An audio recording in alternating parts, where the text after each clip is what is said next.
Hey, welcome to another video from SkinnyMedic. I came out with the SkinnyMedic Pocket Kit a while back. It's in conjunction with North American Rescue. And this puts a cat tourniquet, a 4-inch pressure bandage, some compressed gauze, and a pair of gloves in your BDU pocket or your backpack, things like that. It's a good sized kit. It's fairly small, but it's a little bulky. That's what I heard from you guys. So, I listened to you.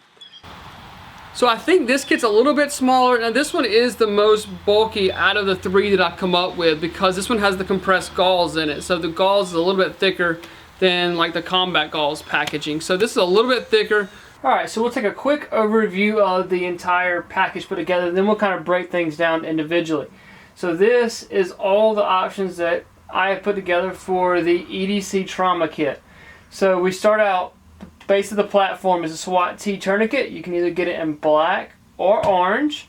And then you have your choice of gauze, what you want to use, whether you want to use a hemostatic agent or a non-hemostatic agent. So you get choice of Celox, combat gauze, or compressed gauze. Here, this is just plain compressed gauze, no hemostatic agent, like that.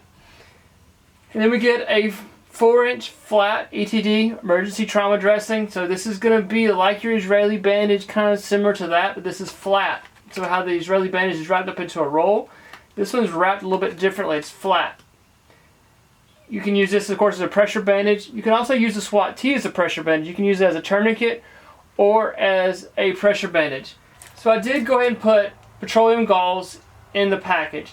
So this is what you're going to honestly find in the majority of EMS ambulances to treat sucking chest wounds. Most ambulance services can't afford to have the fancy chest seals like the hyphen, the halos, stuff like that. So they put these in there. This is what we use to treat sucking chest wounds, and it's really cheap.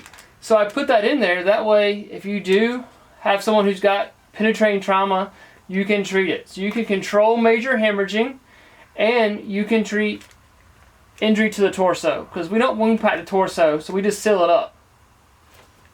Alright, so here's the basis of our EDC Trauma Kit. This is going to be the SWAT-T tourniquet. This is what it looks like unopened. It comes in orange and black. Of course, we have it here. And I've already done a review on this tourniquet system. I will put the link down below my review video. And in that video, I talked about how this was a good tourniquet, but it did struggle with one-handed application because it doesn't have a windlass. So the CAT and the SOFT-T have a windlass, which makes them easier to put one-handed application. So this one does struggle a little bit one-handed application. You can do it, it's doable. And I found the best way to do it is basically just to bite one end of it and then start wrapping it. So I believe probably the best way I've found to do this a one-handed application is to actually bite it here.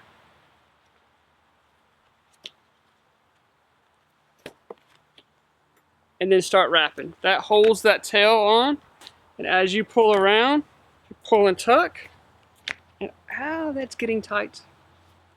So then we lock it down. Once you get here, you're gonna have to tuck it back into your last band.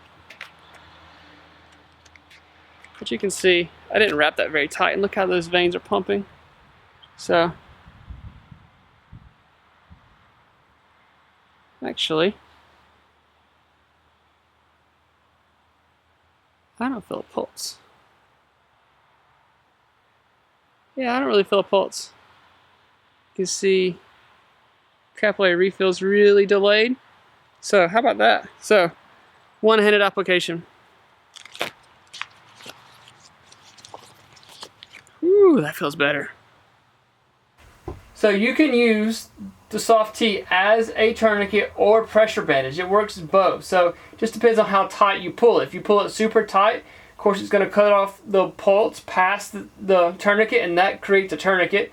But if you pull it just tight enough to create a little pressure on it, then that still leaves the pulse down below the injury, and that is a pressure bandage. So for the pressure bandage, I went with the North American Rescue 4-inch flat, because we're trying to get it as small as possible. So this is pretty similar to the Israeli bandage, things like that. We're going to use this as a pressure bandage.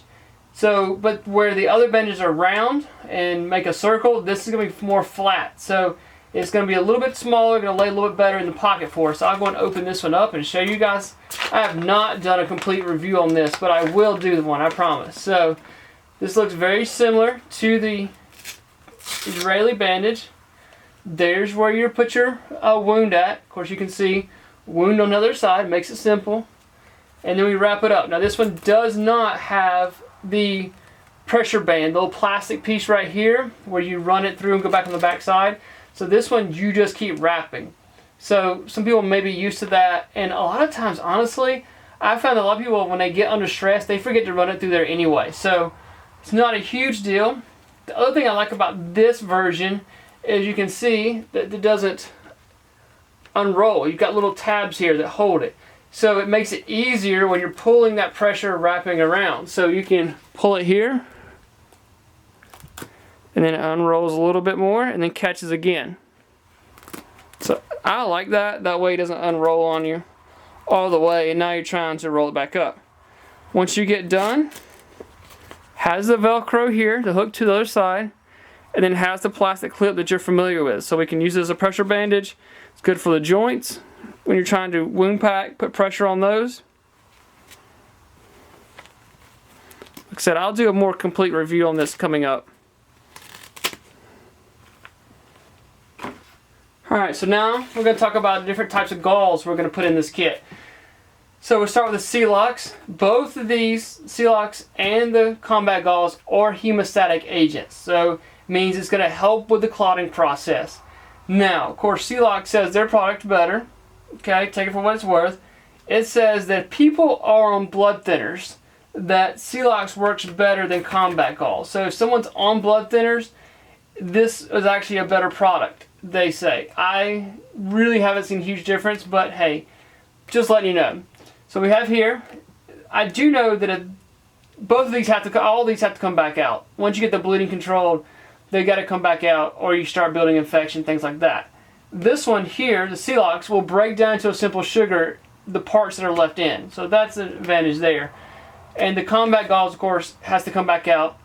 I usually leave my tails untucked. That way we know, we can tell the docs that how many rolls are in here. So, Celox, quick clot combat gauze. I've done a video on this before where I opened it up, and I've done videos on this. Now the last video I did on the combat gauze, I said the difference between the black and the green was the x-ray strip. Well now, like shortly after that video, the next case of black I got in, guess what? It had the x-ray strip in there. So there's really no difference between the green package and the black package of combat gauze. They're all the same. They're the same size.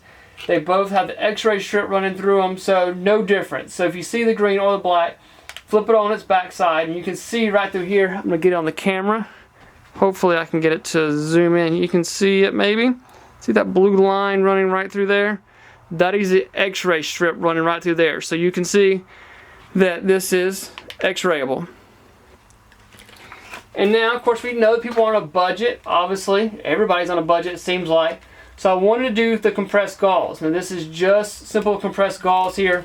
We can open this one up for you guys, and you can see just how much gauze actually gets pressed down in there. Kind of ridiculous amount, but it's not Z-fold or anything like that. It's just rolled up.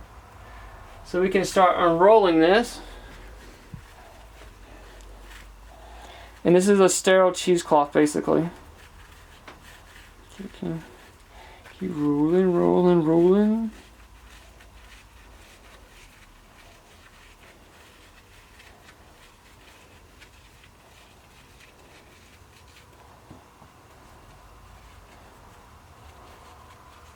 So that's a pretty good amount of gauze wrapped up in a small package. So this is going to be the budget here. This has no hemostatic agent. It's just basically cheesecloth. But it is going to help with the clotting process. You can get this to the wound, get the bleeding to stop. And the last item we're going to put in this kit is petroleum gauze. So this is what we're going to use for open wounds to the chest, because we don't wound pack them. Of course, you can't get a tourniquet around the chest. So we just seal those things up. So this package here is on the vast majority of all ambulances, I would assume, because most EMS services can afford the $15, $16 chest seal. So they put this couple dollar chest seal on there. So what we do is we open this up. and you open it all the way up, and you chunk this right here. You can throw that away. This is what you're looking for. So you put this directly on the wound and tape it up and secure it. Tape it three sides, 4 sides, however you were taught, however you want to do it. But you secure this, and this will not allow air to pass through it. So this is our occlusive dressing here. And get this pack out that you threw in the trash. You have 2 of them. So you can just throw this gauze away. You don't really need it. But you can put this on one, this on the back side, entry and exit wounds, and this works. This is a good budget chest seal. So now you've watched this entire video, I want you to do one of 2 things. One, you can go to shop.SkinnyMedic.com and you can look under the left-hand side for EDC Trauma Kit, and you can buy this kit pre-made, ready to go. Now I'm not going to open it up and wrap it up tight for you. I'm going to let you take the joy of opening up the packaging and do that for you since you bought it. Or take the information you gain and build your own kit. I'm okay with that. So carry these trauma supplies because you never know when you'll be the first responder. Remember, the right gear and the right training. Hey, welcome to another video from SkinnyMedic. I came out with a I didn't come out with North American Rescue. Wish I had.